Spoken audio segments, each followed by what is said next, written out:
Hi, I'm Eric, and I'm back with another video. It is February 14th, St. Valentine's Day, so happy hearts, flowers, and chocolates, and all those nice things. Sending out good wishes and love and everything to all of you out there who might be listening to this video either on this day or after it happened. There's so many things going on right now that it's really hard to keep up, but there's a lot of.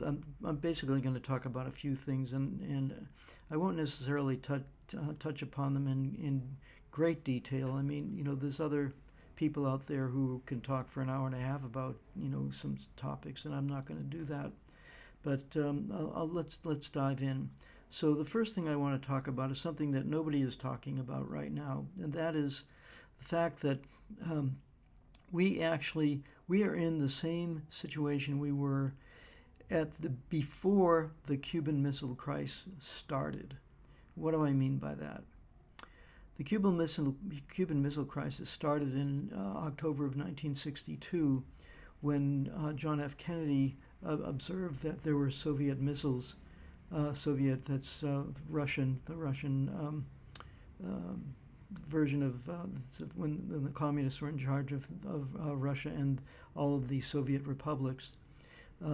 They discovered, Kennedy discovered these missiles on Cuban soil, and of course, he was outraged by it, and he was going to invade Cuba if they didn't get rid of them, which is kind of strange given the fact that Russia did kind of the same thing in Ukraine because Ukraine was planning to put missiles in Ukraine that could attack Russia, and in fact, they have put missiles in Ukraine that are attacking Russia right now. But they also have missiles in other places. And specifically, right now, they have had missiles in Turkey at a place called the Incirlik Air Base. It's an Air Force base, basically, I guess, in Turkey. I've been thinking about this, and I just did a search, and they were talking about this in 2019. So here we are, 2025, 6 years later. We've basically been sitting with these missiles literally on the doorstep of Russia, and and nobody seems to making any big deal out of it. Maybe because Russia hasn't put missiles back in Cuba. That could be a reason for it. See, it's okay for us to put the missiles in Turkey, which we did, before the Soviet Union put the missiles in Cuba, where Kennedy decides that that was unacceptable. It's acceptable for the United States to put missiles in Turkey, but it's not acceptable for the United States to have Russian missiles in Cuba. So what is going on here? What is this? There's just this massive double standards disconnect in the consciousness of the way the U.S. thinks about itself and its relation with other countries. So I just wanted to bring that up. And as far as I know, as I'll touch on next, I don't think that this even came up in the talks between the new talks between Trump and Putin. But anyway, what attached to this issue is the fact that there's this concept of nuclear modernization going on, and at one point, Obama actually put forth this idea that they needed to do a missile modernization program. And apparently, even it is apparent that the Minuteman missiles, which were missiles that were designed, 50 years ago or so, are kind of running out of their useful lifespan. Thank heavens. And that means that if the United States decided to stage an attack on Russia or China or anywhere else using these missiles, these Minuteman missiles, they may push the button and nothing may happen, or they may misfire or whatever. That would be a real tragedy if they misfired and then the bombs went off right in the missile, right in the U.S. base. But that's another story. In any case, I think one of the topics that has come up is the issue of this modernization program. And I know that there was something called the Sentinel missile, which the United States wanted to design for. It was like a new generation of missiles, but it's run into problems, and so it's uncertain exactly what is going on with that. But recently there was a news story put out by, or I just learned about it from Max Blumenthal on his Gray Zone podcast, that there's been discussion about, some doubts about whether they should proceed with it. In thereafter, stock prices of the major, missile companies crashed, which I feel really bad about. But fortunately, I don't own any Raytheon or General Dynamics or whatever those companies are that make those. So I feel really bad about the poor stockholders. BlackRock, I'm sure, is unhappy, but what can you do? They got to suck it up and put up with setbacks. It's a good buying opportunity, so that's fine. Now the other issue is that I want to talk about the whole Trump and Gaza situation. And I'm calling this genocide to gentrify. And what do I mean by that? Well, the fact of the matter is that if you go back into history and you hear about the sources of this conflict between the Israelis, the Zionist Israelis, and the indigenous people who were unfortunate enough to be living in Palestine around 1940, between, let's say, 1900 and 1948. England, got this idea into its head.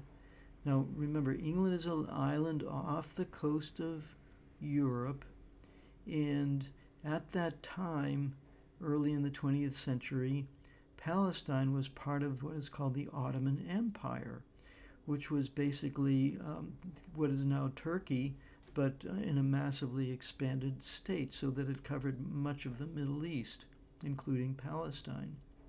So when the First World War broke out, and the Rothschilds went to England, that is, the Rothschild bankers went to England, and they said, hey, it would be really, really nice if the Jews had a homeland, because they've been treated like crap, in Europe for centuries, and they're really tired of it, and they need a place to live. So the whole Zionist movement had been thinking about, well, should we move to Uganda, or should we move to some other country? And then they thought, well, because the Bible talks about Israel, let's just move to Israel. And this is the Zionist thinking. And of course, Rothschild, being ostensibly Jewish, wanted to help out his fellow co-religionists. So he contacted this guy named Lord Balfour, who was, I think he was like the Prime Minister of England at that time. And he said, hey, what do you think about this? So let's create a homeland for the Jewish people in Palestine.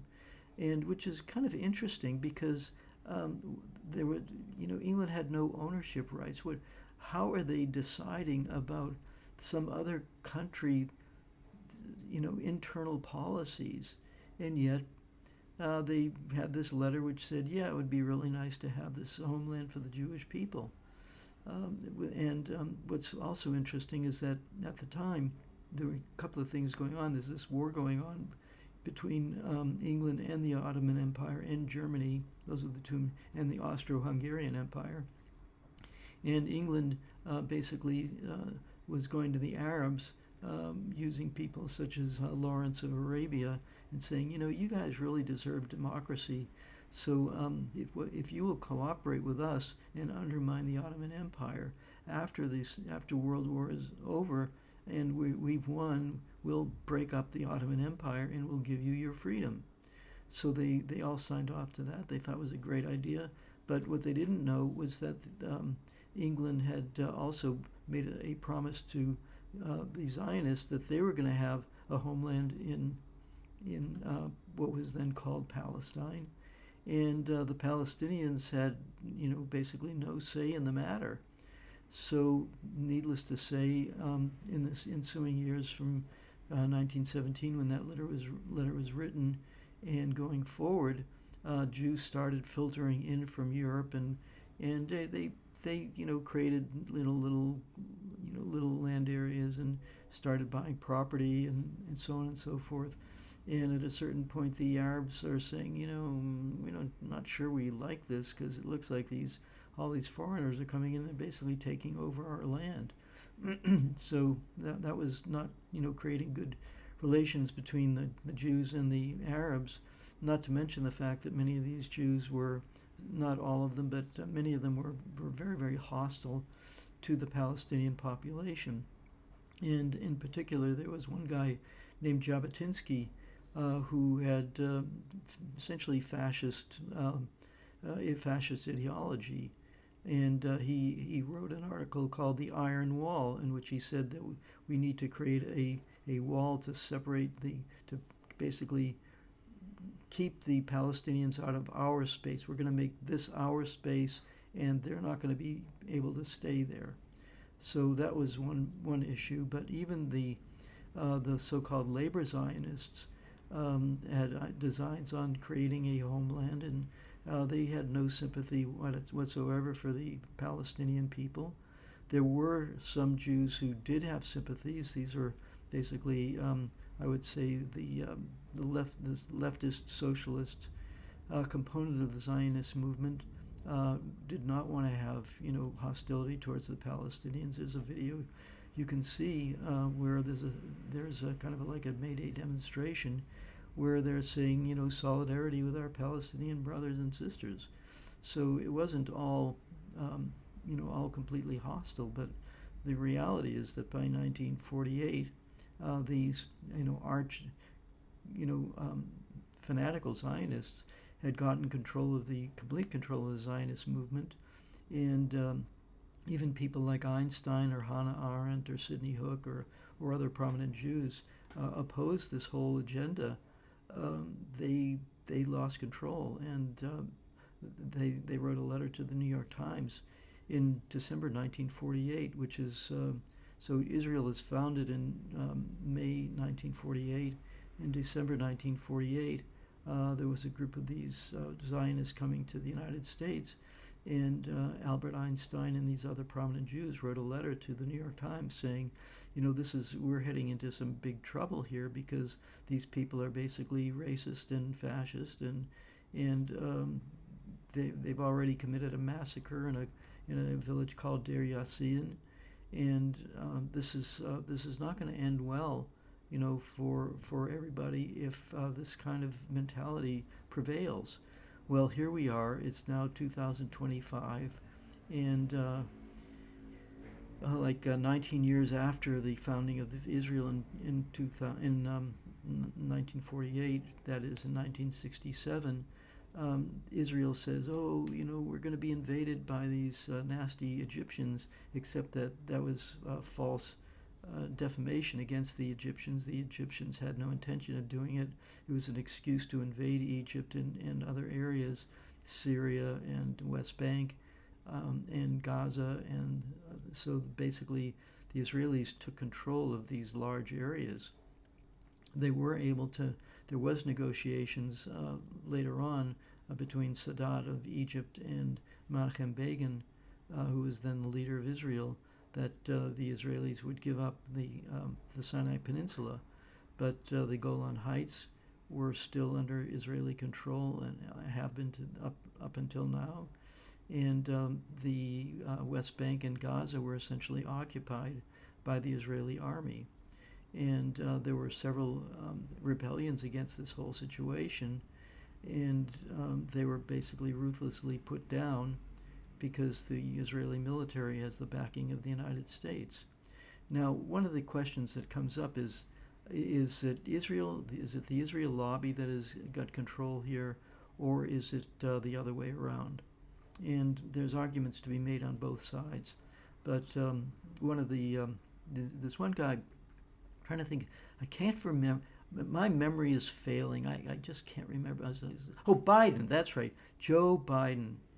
Joe Biden said when his brain was still functioning at a reasonable level, he said, if Israel did not exist, we would have to create it. So there you go. To say that Israel has complete control of U.S. foreign policy is just, it is not, it does not tell the whole story whatsoever. So that's something that really needs to be discussed.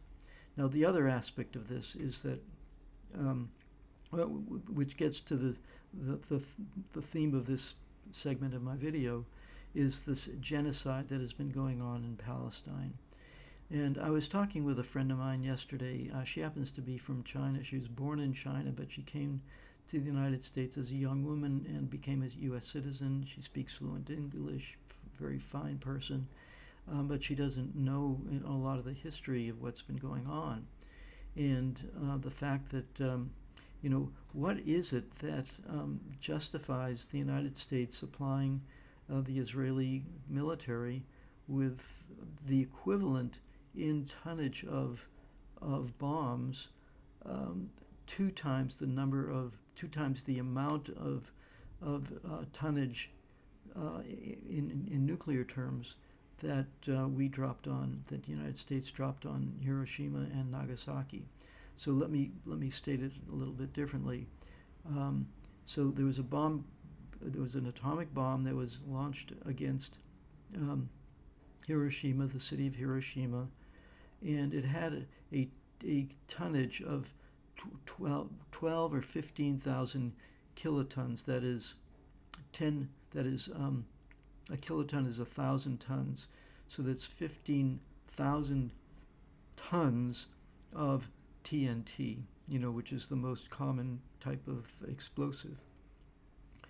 But the Israelis have dropped, something like 100,000 tons of bombs on Gaza, and you see videos of this place, and it looks like an atomic bomb has hit it. It's just flattened. And so I was talking with my Chinese friend about this, my Chinese American friend about this, and she said, I just don't understand the mentality of it. And I said, well, what is there some analogy between what is going on in Palestine and what happened in North America? In North America, you had Europeans came in. They weren't happy where they were living. They came in. They came to this area of land. There were people already living there. They decided that they wanted to take this land for themselves. They kicked the people out. That is the Native Americans. They kicked them out again and again. They broke treaties with them again and again. And finally, they took over the whole continent, and most of the Native American population was subjected to genocide. By the same token, when the Nazi Germany invaded the Soviet Union and was persecuting Jews, the Americans were saying, "Hey, you don't have any right to do that," and Hitler was saying, "You guys got to be kidding! What do you think you did in the United? What do you think you did in North America? You went into a place, you took it over, you either kicked all the people out or you killed them. So we're just following, your example." And here we have the Israelis, that is the Zionists who came in from Europe, and there's this land. They want this land, and they're going to get their hands on it by any means necessary. And they'll violate agreements, and they'll bomb and destroy and subvert and do every trick in the book in order to get control of this land that was called Palestine. But it's even worse than that, because in the Bible, presumably, there's some saying that says that God, this entity, somebody. So you got this guy Abraham, and he hallucinates this voice coming down to him, saying that you're going to have all the lands from the Nile to the Euphrates River. And so there's a very strong movement in Israel which is called Greater Israel. So here's this country with like 8 million people, and they have these ideas that, well, we started off with we made up in 1948. We made up like 30% of the population, but because of our machinations, we got 60, 70% of the land in the UN resolution, and we were shocked to hear that the Palestinians weren't down with that, and so they basically there was a war where the Israelis were kicking Palestinians out and the Arabs were counterattacking, but the Arabs lost because they weren't organized enough. They didn't have the power of European colonialism backing them up. That's basically what happened. And they've been sitting there, ever since 1948, and they've expanded beyond the borders that they originally, there was the original borders which the UN said you can have this. Then they expanded to the a larger area. Then in 1967 they expand to a larger area, and in this latest situation, here in 2023, 24, and 25, where the Israeli military has gone into Lebanon. They were in Lebanon in I guess 1980, and got kicked out, but they're back in there, and they've taken over a fairly significant amount of Syria, and they've flattened Gaza. They're flattening the West Bank. Their plan is clearly to kick these people out, and of course this is where Trump's, I call it genocide for gentrification. So when Trump talks about the poor, the situation, the Gaza Strip is a mess. It's like a it's like a war zone. It's been flattened, and those people, they should just get out of there so that we can redevelop it and make a beautiful Riviera out of it, and it'll be really great.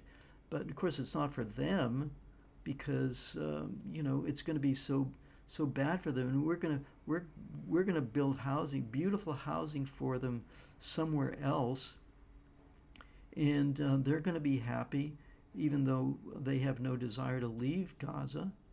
But we won't worry about those details. But then, of course, the Arab states are saying, you're going to do what? And so we have this, basically a crisis developing, or it's ongoing now for since 1948, and since October 7th of 2023. It's just been a complete nightmare for the Palestinian people, and it's very difficult to say where this is all going, because as long as Israel has its expansionist aspirations, there's going to be nothing but trouble.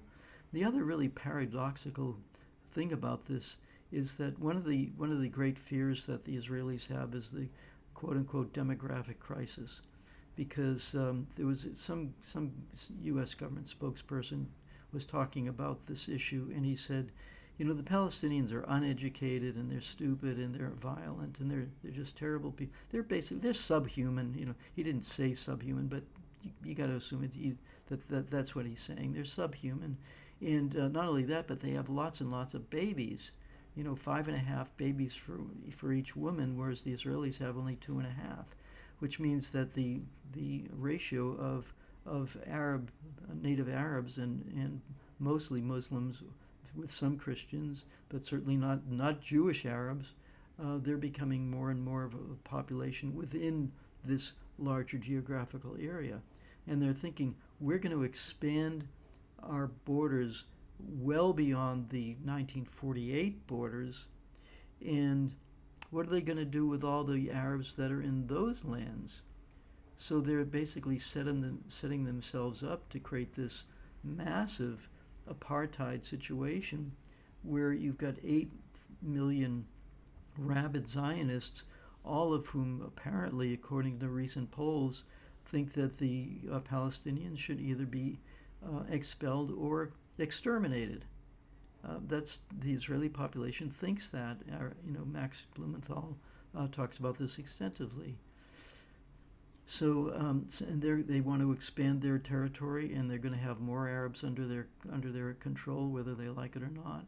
And so it's just a recipe for mass omnicide and suicide. It's very difficult for me to understand what the thinking process is with these people. But that's what it is. Now, the other issue that I wanted to talk about is, of course, the situation in Ukraine. And um, the thing about Donald Trump is that, he says a lot of stuff, and you just don't know where he's coming from or what's really going on. So, um, some examples. He was going to sign a peace treaty with North Korea. That fell through. Um, he talks about Putin being a good friend to Putin. We had a great relationship, except that he put tons of sanctions on Russia, and he put um, um, he went back on the INF treaty, which is the Intermediate Nuclear Forces Treaty in Europe, which basically said that there aren't going to be any nuclear missiles pointed 10 minutes from Moscow.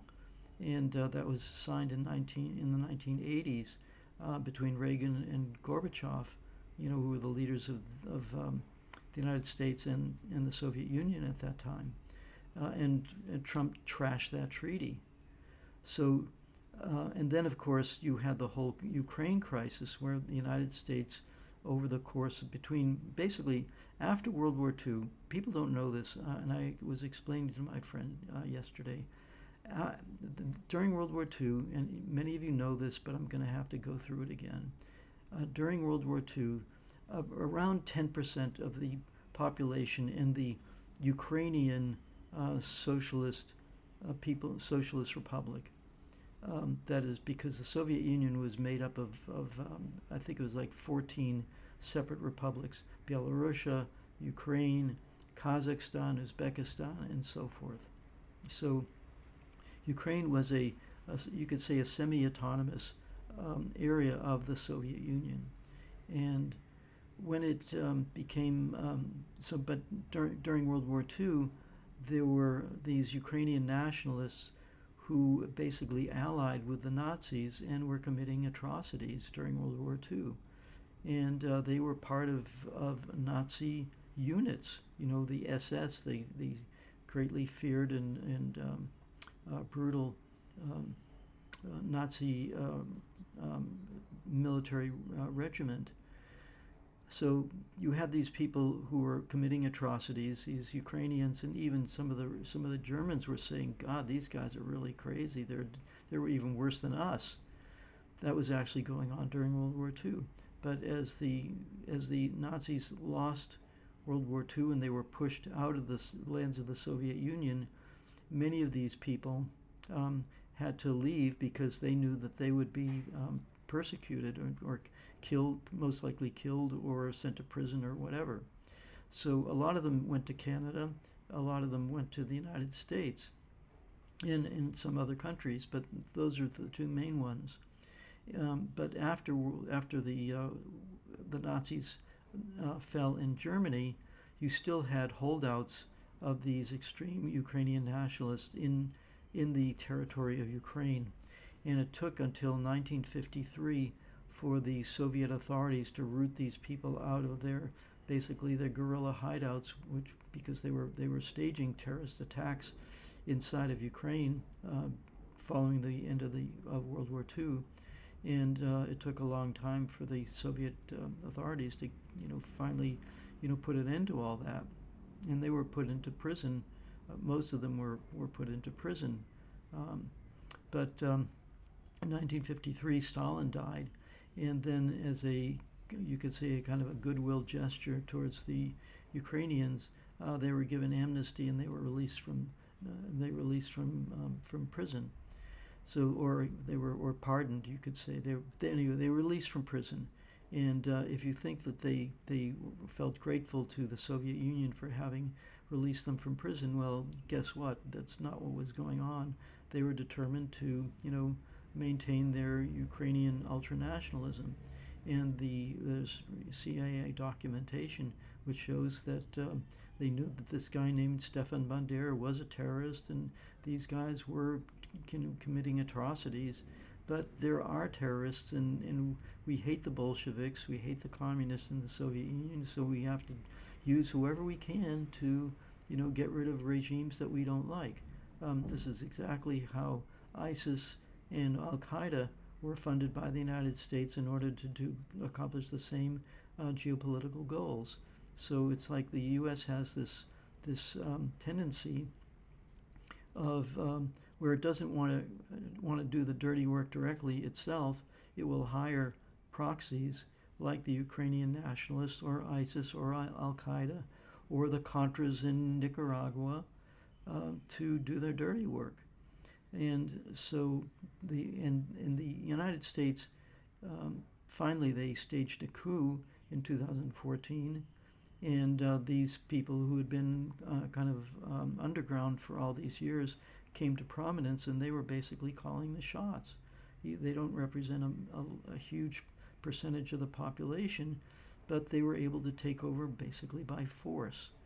And as a result, they've indoctrinated a lot of the Ukrainian population with a lot of, very both foolish ideas about a mythical Ukraine that was the ultimate civilization to, brutality. There's a saying that if you convince somebody of absurdities, you can convince them to commit atrocities.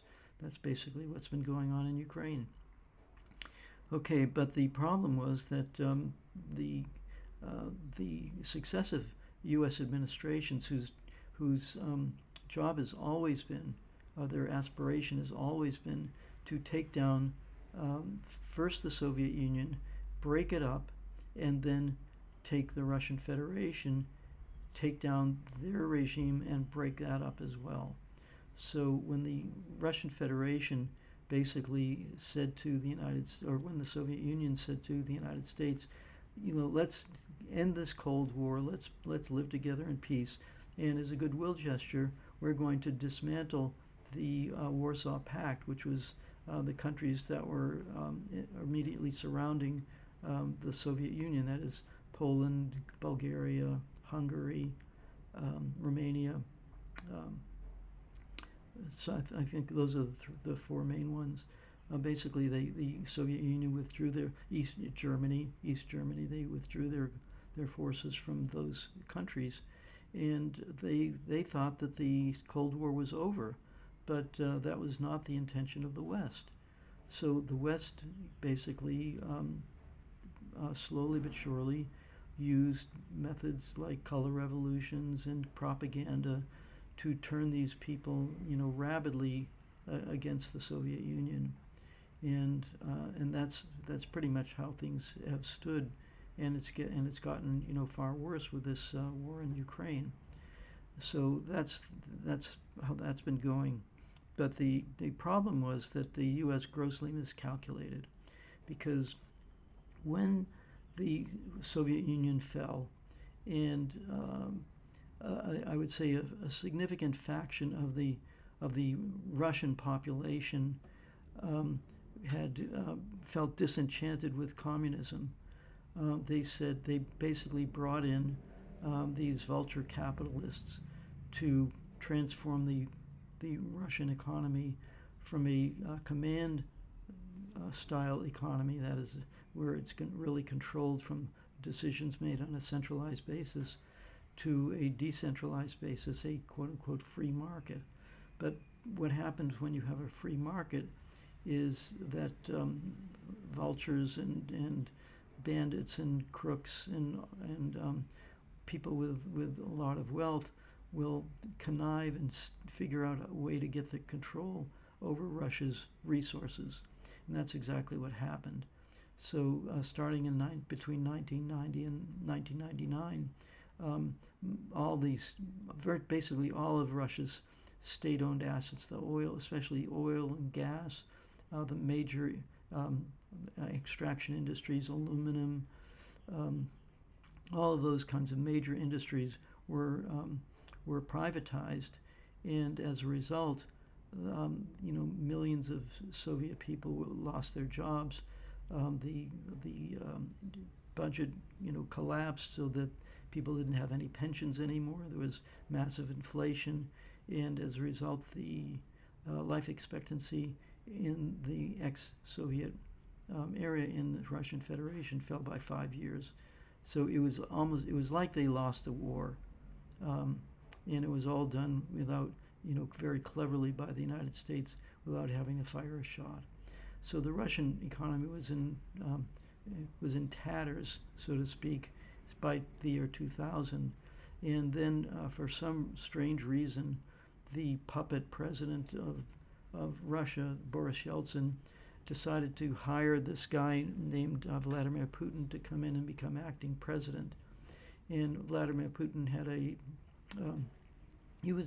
had been a KGB agent, but he also had he was a lawyer. He had studied economics. He was also a black belt in judo. So this is a guy with a multidisciplinary background. So extremely well-rounded and very well trained in statecraft. So, and the other thing is that he didn't seek this job.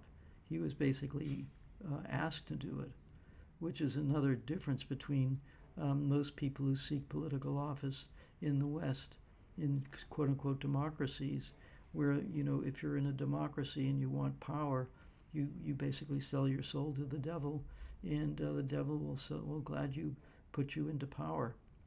So that's what happened with Russia, and starting with Bill Clinton, who was humiliating Boris Yeltsin, and Vladimir Putin was listening in onto these phone calls, and then realizing that NATO was going to be hostile to Russia, not accept Russia as a member of NATO to create a collective security arrangement. NATO had no intention of doing that. It slowly dawned on this liberal. He had a liberal ideology. He had become anti-communist, but when the people elected him to be president, he realized that he was going to have to really, fight back. So one of the first things he did was he said to these oligarchs who had stolen their companies through, financial machinations, he said, "Look, I'm not going to wage war against you, but I'm asking you to pay your taxes and don't get involved in politics."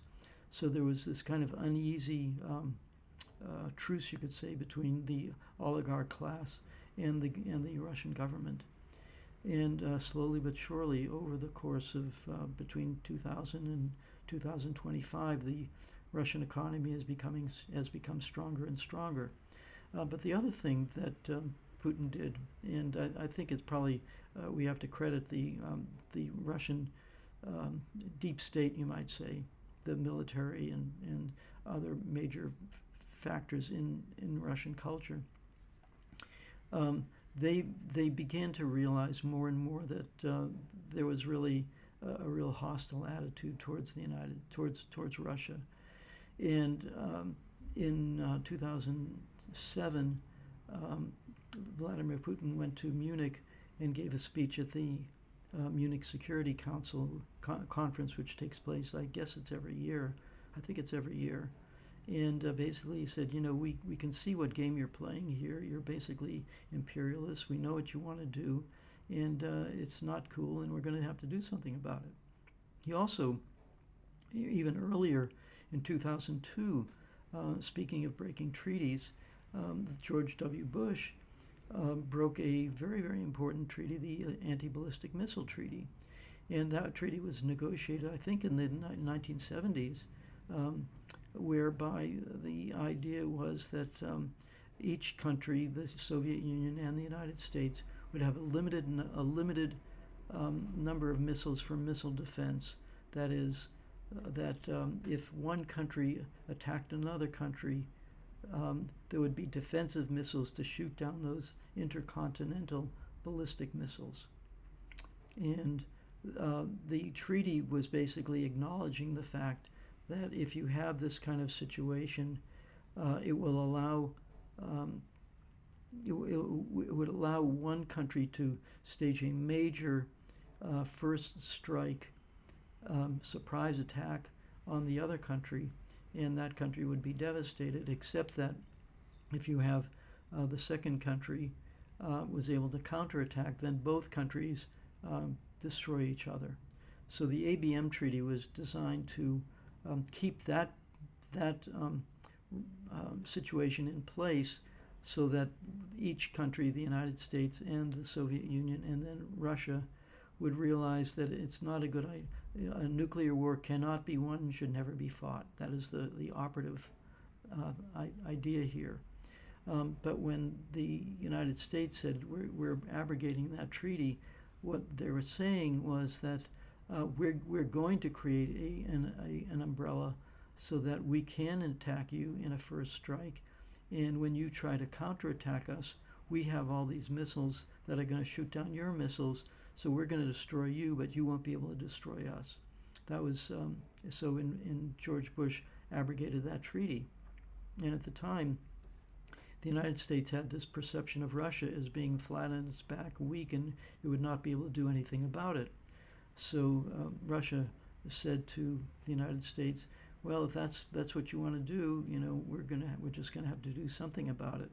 So starting basically in 2002, the Russian Federation started rearming itself, and I had no idea. I think most people had no idea to the extent that Russia had rearmed itself between 2002 and 2022. Over that 20-year period, they completely rebuilt their military-industrial complex and created new weapon systems, which they told the West, if you're going to launch missiles at us, we're going to develop faster missiles that can overcome your missile defenses, and we're going to develop faster missiles that can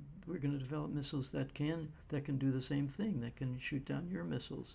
So as a result, what we have is several Russian anti-ballistic missile systems, the S-300, S-400, S-500, and I think there's S-550, and there's other systems that are very, very effective in shooting down airplanes and also missiles, whereas the United States technologically failed to do as good a job as the Russians did. So the United States is at a huge military technical disadvantage. And Andrei Marchanov, who is a Soviet-trained officer who then came to the United States during the 1990s, when the Soviet Union when Russia was flat on its back, he came here, became a U.S. citizen. He was working for U.S. companies, but because he had such excellent training in Soviet military affairs, he could see this trend, and he identified it apparently long before anybody else did. And he's got a podcast. It's called SmoothieX, SmoothieX12.com, or it's on YouTube, and it's also in his blog called Reminiscences of the Future. So then you have 2014 occurs. The West takes over Ukraine in a coup. Democratically elected government of Ukraine, which was struggling to be neutral, is kicked out. They install a regime that starts oppressing people who speak Russian simply because they have this extreme hostility towards Russia, Russian culture, anything having to do with Russia. They decided to just cancel them. And it wasn't just inside of Ukraine. We had a whole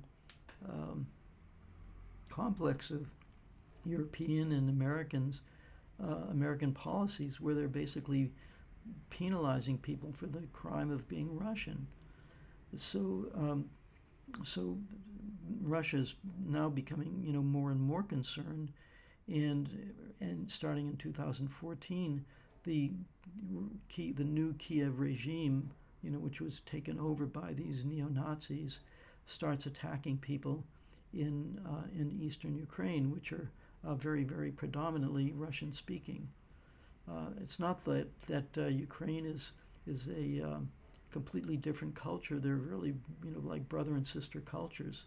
I have friends in Russia, and they've got Ukrainian relatives. It's like there's a lot of intermarriage. There's not that much difference between them, but with the West's divide and conquer strategies for destroying us, to destroy a society, they prey on these kind of potential internal splits, create massive hostility between the two parties, weaken the country, and that's how they swoop in and get control of it.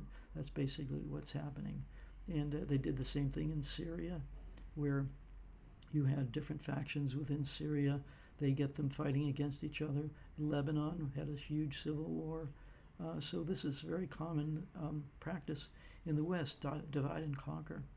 But in any case, in 2014, the Russian-speaking parts of Ukraine either completely rebelled and basically voted to get out of Ukraine, which is what happened to Crimea.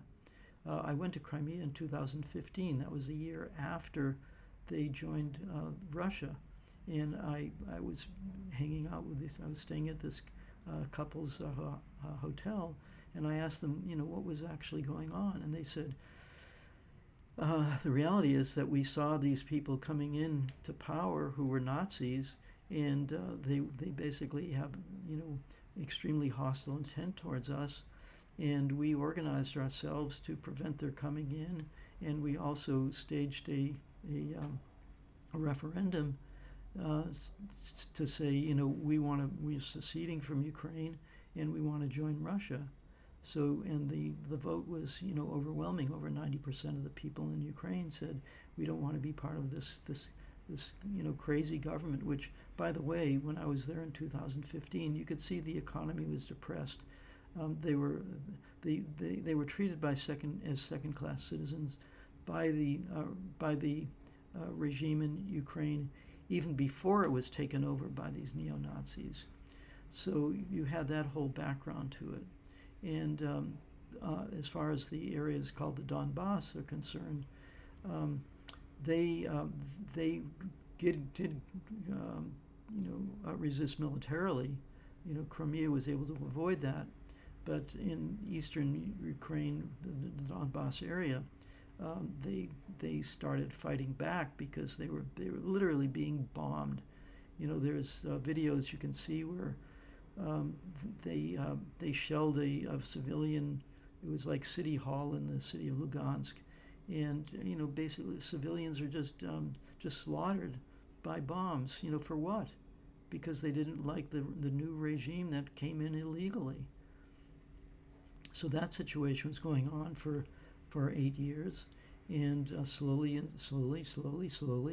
the Ukrainian military was being built up more and more. Donald Trump says the war would never have happened if I had had anything to say over it. Well, Donald Trump was, in fact, arming these people with lethal weapons. So he's very disingenuous when he says that the war would never have happened, because he was creating the conditions for the war to happen. So there's that aspect of it. So fast forward to 2022, there are reports that there are biolabs with very dangerous pathogens in them throughout Ukraine.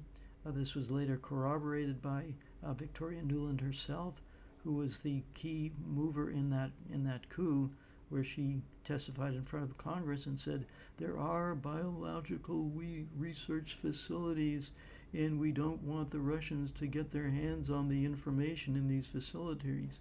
Well, what is that supposed to mean? It means she doesn't want to get caught red-handed with a biological warfare program on Russia's borders. So there's that aspect of it. The fact that there was a massive buildup along the line of contact between there had been a truce called the Minsk I and Minsk II agreements.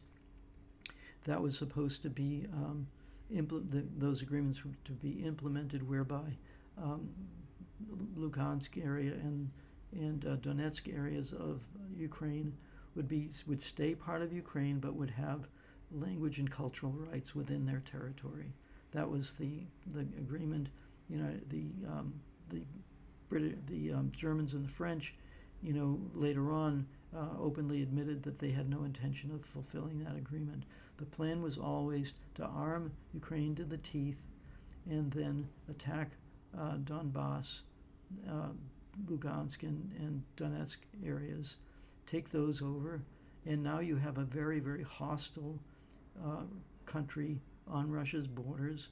And of course, in 2008, the United States had said that they were going to put Ukraine inside of NATO, and Russia was saying, "Don't you even think about that, because that's the equivalent of putting missiles in Cuba.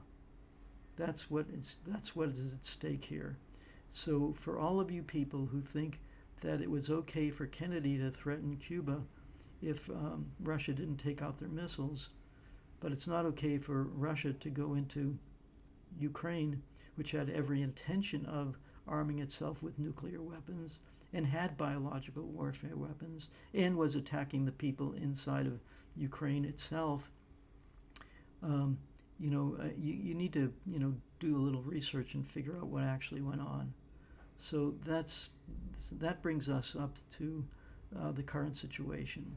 And along with all this military buildup on Russia's borders, massive amounts of sanctions were installed against Russia to bring down its economy. But as fate would have it, the Russians had managed to figure out a way to overcome the sanctions and, in fact, become stronger, because now they weren't dependent on Western money. They basically started selling their stuff to other countries. And so their cash flow was not hurt by these sanctions, but the European countries were hurt by the lack of cheap Russian energy. That was a huge issue. And worse than that is that not only did the Russian economy not collapse, in fact it improved, but Russia clearly has the upper hand in what is going on in all of Ukraine. So they're getting more and more territory. And when the West spurned all of Russia's requests for negotiations to deal with all these problems that were building up since World War II, the United States and NATO countries said, we don't care what you think. We're going to do what we want to do. NATO will, Ukraine will be part of NATO, and we're going to build up our military. We're going to do whatever we want, and you're just going to, have to deal with it until we decide to invade you, which is what the plan was all along. But they were outsmarted because, as Andrei Matjanov pointed out, Russia dramatically improved its military capability, so now it's dominant on the battlefield, and it's impervious economically. And now the United States and Putin is saying, "Oh, yeah, those poor people, those poor soldiers, they're dying, and it's terrible, and we need to stop this war." No, what you need to do is prevent the Russians from taking over Ukraine, because they're sick and tired of having a bunch of Nazis running their country. That's the issue. Russia made it very clear. They said, we have 3 issues. Denazification. Get rid of these people that you have been sponsoring for 80 years, since the end of the World War II. We're going to get rid of the military so that we're not under threat of being attacked, and so that Russian-speaking people on the territory of Ukraine are not persecuted and bombed and tortured and attacked and shelled. We're not going to allow that anymore. And we're damn sure that you're not going to be part of NATO. So Donald Trump has come up with this idea of, oh, I'm so reasonable, and Putin's my friend, and we're going to work all this stuff out, and we're getting rid of USAID, which was subverting countries, and we're going to do all these good things. We're going to be a good little country, But if you can believe that, I'm sorry, I really don't think that's what's going on here. I'm just going to end with this concept, which I call, I'll say it like this. In the United States, there's an organization called Alcoholics Anonymous, and I've never been to I've been to one meeting of this organization because I don't drink. I drink occasionally. If somebody begs me to drink, it's like I'll go to a party or something. I'm at a restaurant. And they say, "Oh, we're all going to have a beer, Eric. Let's have a beer or something." Or when I went to Crimea. Actually, I met this mother and her daughter, and they invited me to a restaurant, and they said, "So here we're going to have some vodka." I said, "I don't drink vodka. I'm not going to have vodka." They said, "Oh, what's the matter with this American guy?" And he says, "How about wine?" I said, "Okay, I'll have one glass of wine." So this is my mentality regarding alcohol. But people who have a problem with alcohol, they got to have their alcohol. Another story is. When I was in the U.S., I was part of this meditation group, and one of the teachers apparently was an alcoholic, and he belonged to Alcoholics Anonymous. So I went to this meeting, and I was listening into what's going on and everything, and at one point after the meeting, we had all decided to go on a hike together.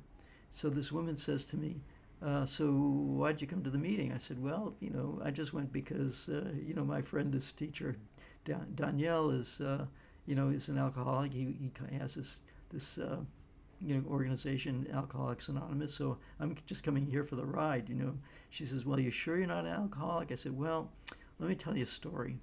One summer it was really, really hot, and I was kind of thirsty, and I had some beer up in the top shelf of the pantry. So I thought to myself, I think I'll have a beer. But it's not cold. So I think I'll put it in the refrigerator, and then when it gets cold, I'll have the beer." And then 2 weeks later, I remembered that I had put the beer in the refrigerator. And she said to me, "You're right, you're not an alcoholic." So how does that relate to the United States? Well, the United States, if there were ever an organization for recovering empires like the British or the French or the Dutch Empire or all of these European empires who were rampaging around the planet for the last 500 years, if they were an organization like that, America would stand up and say, "Hi, my name's America, and I'm an Empire-aholic." And people would understand, "Oh, you are addicted to an empire. You're addicted to going around the world, slaughtering people, lying to them, and stealing their stuff to become filthy rich at their expense, and feeling great about yourselves, thinking you're somehow morally or intellectually superior. But I'm sorry, you're just addicted to empire." And guess what? The rest of the world is saying, "Guys, it's time for you to go cold turkey. We're just not going to put up with it anymore." So that is the state of the United States at this point. It's going cold turkey. The rest of Europe is going cold turkey, literally cold turkey, because they're running out of gas. And that's what's going on. And it's going to be real tough in the years ahead because the United States has just not learned to kick that habit. And they can connive and they can lie and they can kind of, make excuses and all these kinds of things. And to give you an example of this, when I was, again, during my monk days, I was living in the Zen community, and this woman who was she was the wife of a very famous Zen writer, and she was a serious alcoholic. And this guy had died, and so she was drinking herself to death. And finally, she picked up the phone and called the abbot and said, "I'm in a bad, I'm at rock bottom. I got to do something about this." So he said, "Okay, you can come to live at Green Gulch Farm on one condition, that you don't leave and you don't drink." So she said, "Okay, that's fine." And it was my job to be her minder. I was supposed to drive her to her Alcoholics Anonymous meetings and make sure that she was okay and all that kind of stuff. Well, one day um, I was just out and about, and I saw her walking on the road leading out to the highway, and from there she hitchhiked into Mill Valley, California, the nearby city, where she would be doing something she wasn't supposed to do. She wasn't supposed to leave the area. So I, violating her Fourth Amendment rights, went into her room and looked around, and I saw a hamper, a laundry hamper. And I opened it up, and gee whiz, it wasn't filled with laundry. It was loaded from top to bottom with empty vodka bottles. So she has to fess up. So she and I and the head monk at the time, have a little meeting, and this guy, he says, so you've been drinking, and you're going to have to leave. She says, no, I'll be okay. I promise. No, it's let me stay. So the head monk says, okay, repeat after me. If I drink, I will leave. And she said, okay, I agree. He said, no, say it. If I drink, I will leave. And she says, I completely understand, and I agree to that. And she could not say, if I drink, I will leave. This is a sign of a major alcoholic, and she was looking for any way she could to weasel out of it. And eventually what happened was that night, somehow there was a fire in her room, which caused the room and the building to nearly burn down. We had to get up in the middle of the night to put the fire out, and guess what? She was gone the next day. Well, it turns out that she showed up, like 2 years later, and I said, so what happened? She said, well, I couldn't. You guys were too nice to me, so I went to Synanon, which was one of these, communities where you get yourself together. And she said, they just said to me, at 6 o'clock in the morning, you're going to get out of bed and you're going to get up. And if you don't get out of bed, we'll throw you out of bed. She said, that's how I stopped drinking. Okay, so the United States, the rest of the world is going to have to throw the U.S. out of bed, either militarily or economically. And it's going to be the end of the U.S. empire, because we cannot continue with this insane, duplicitous, obsessive, compulsive, militaristic, bullying country. The people running the country. It's not like everybody's like that. It's like they lie and they cheat and they steal and they convince people to go along with these wars, or they just, people, what are we going to do? The government's out of control, and then with the elections they say, oh, he was so bad, let's get this new guy in, he'll solve the problems. I'll solve all the problems. He goes in, continues the same policies, and then people say, oh, he's no good, and then the other party says, oh, he's no good, trust us, we'll solve all the problems. And it goes back and forth. So this is part of the whole pathology of the situation, and people need to put a stop to that. It's ridiculous. So that's basically what I have to say today. And in closing, I'll just point out that I have these T-shirts for sale, and also occasionally people are very kind, and they'll just give me a subscription, which is really great. It really gives me a lot of encouragement to do this. So thank you for listening, and I will see you next time.